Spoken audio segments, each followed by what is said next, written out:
میرے دوستو، انسان کو کل عقل بھی مل جائے تو پھر بھی اللہ کی حکمت کا وہ احاطہ نہیں کر سکتا۔ رب کریم کو زیادہ پتہ ہے کہ ہمارے لیے کون سی چیز بہتر ہے اور کون سی چیز ہمارے لیے نقصان کا باعث ہے۔ اللہ تبارک و تعالی کی حکمت یہ چاہتی ہے کہ میرے بندے پریشان نہ ہوں۔ رب یہ چاہتا ہے کہ میرے بندے کسی جگہ پہ بھی دقت اور پریشانی کا شکار نہ ہو۔ تو اللہ تبارک و تعالی نے راہ اعتدال اختیار کرنے کا حکم ارشاد فرمایا کہ تم اعتدال کے رستوں پہ چلو، معتدل زندگی گزارو، افراط و تفریط سے بچو۔ آج جس معاشرے میں ہم وقت گزار رہے ہیں، اس معاشرے میں ہم اس بات کو سمجھنے سے قاصر ہیں کہ اصل ہمارا مسئلہ کیا ہے۔ ہمارا اصل جو مسئلہ ہے اس کی شناخت ہمیں کیسے ہوگی اور ہم پھر اس تک رسائی کس انداز میں حاصل کر پائیں۔ ہم ہمیشہ اپنی آمدن بڑھانے کے چکر میں رہتے ہیں، ایک کام اور شروع کر لیں، پارٹ ٹائم جاب شروع کر لیں، کوئی سائیڈ بزنس اس کا آغاز کر لیں۔ ہماری جو دوڑ لگی ہوئی ہے وہ لگی ہے کام بڑھانے میں، آمدن بڑھانے میں۔ حالانکہ اسلام ہمیں یہ کہتا ہے کہ تو آمدن بڑھانے کے چکر میں نہ پڑ، اصل بات یہ ہے کہ تو اپنے خرچے کنٹرول کر۔ تنگ انسان وہ نہیں ہوتا جس کی آمدن تھوڑی ہوتی ہے۔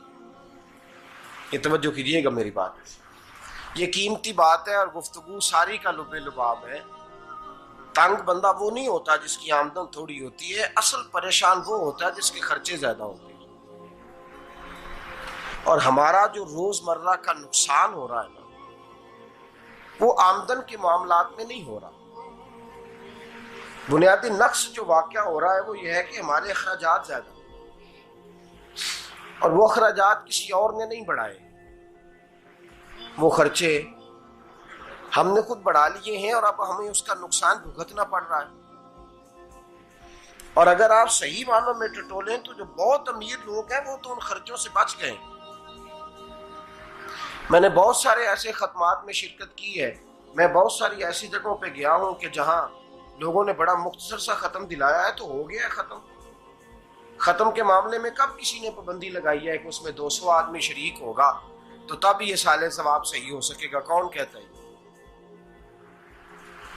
یا شادی کے موقع پر اگر سارے بہن بھائیوں کو نہ بلایا گیا تو میری شادی پایہ تکمیل تک نہیں پہنچے گی، اس میں برکت نہیں ہوگی، یہ کس نے فتویٰ دیا ہے؟ معتدل زندگی کا اسلام حکم دیتا ہے۔ میں پڑھ رہا تھا کہ ایک بہت بڑا صدر ہے، غالباً سوڈان کے صدر کی بات ہو رہی تھی، تو اپنے بیٹے کی بارات لے کے گیا تو 4 لوگ گئے ہیں بارات اور 15 لوگوں کا اس نے اہتمام کیا اپنے گھر میں کھانا کھانے کا۔ تو کیا شادی ہو گئی کہ رک گئی؟ تو بھئی راگ الاپنا اس بات کا کہ بڑی پریشانی ہے، کوئی سائیڈ بزنس شروع کیا جائے فلان جگہ فلان جگہ فلان جگہ، تو اصل معاملہ یہ ہے کہ پہلے ایک بندہ کماتا ہے تو پھر بھی گھر ہی چلتا ہے، پھر بڑا بیٹا ساتھ شامل ہوتا ہے تو پھر بھی گھر ہی چلتا ہے، پھر منجلا بیٹا شامل ہوتا ہے تو پھر بھی گھر ہی چلتا ہے۔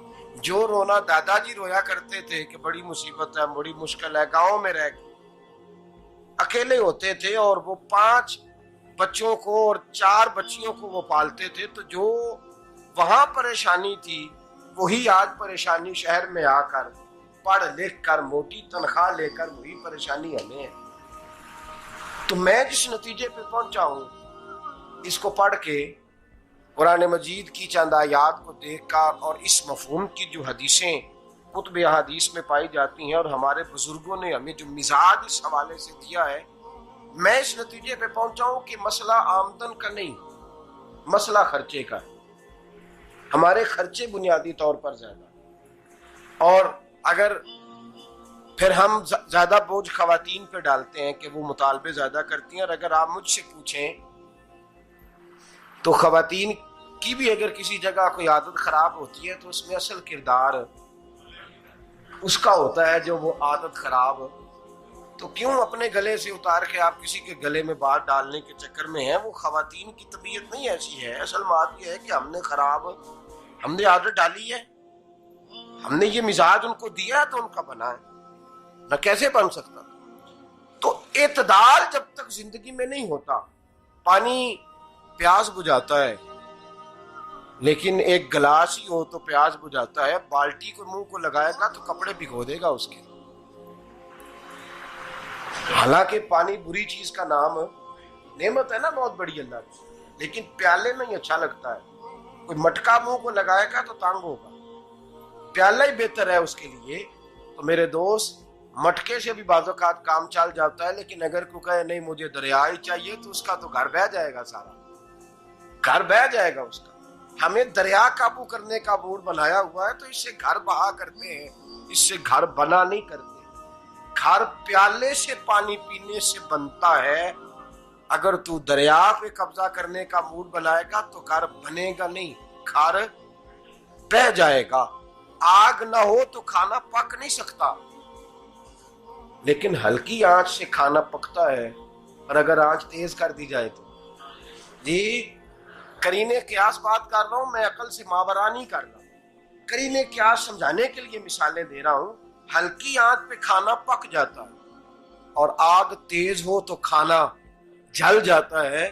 تو کھانا اتنی دیر کھانے کے قابل رہتا ہے جب تک وہ ہلکی آنچ پہ پکتا ہے. تو جتنی مرضی تو کہتا ہے نہیں میرا گزارے نہیں، آگ تیز ہونی چاہیے، تو میاں جل جائے گا، جل جائے گا. ہوا نہ ملے تو سانس نہیں آتی، ٹھیک ہے؟ آکسیجن نہ ہو تو سانس، ہوا نہ چلے تو گزارا نہیں ہوتا. لیکن اگر تیز جلے نا، اگر تیز چلے تو آندھی اور طوفان بن جائے تو چھتیں گرا دیتی ہے، جانیں لے لیتی ہے. ہم ہیں طوفان کے چکر میں، ہم ہیں دریا کے چکر میں، ہم ہیں بڑے لاؤ کے چکر میں. تو میاں ہلکی آنچ ہی اچھی ہے، یاد رکھ. اور ایک گلاس پانی کا اعتدال سے ملتا رہے تو وہی ملتا رہے، ضرورت کے وقت وہی بہتر ہے. تو پورے دریا پہ قبضہ کرنے کا پروگرام نہ بنا، تانگ ہو جائے گا. اور میرے عزیز یاد رکھ، ہوا سانس لینے کے مطابق ملے تو وہی اچھی ہے، جو سانس بند کرنے پہ آ جائے وہ ہوا اچھی. ہم نے چکر چلا لیا ہے کہ زیادہ پیسہ، راتوں رات پیسہ، لمبا پیسہ، یہ پلاٹ بھی میرا، وہ پلاٹ بھی میرا، گجرانوالا بھی، گجرات بھی، لالا موسیٰ کھاری اور پنڈی تک جہاں میں جاؤں میرے نام کی تختیاں لگی ہوئی ہونی چاہیے. اسلام منع کرتا ہے.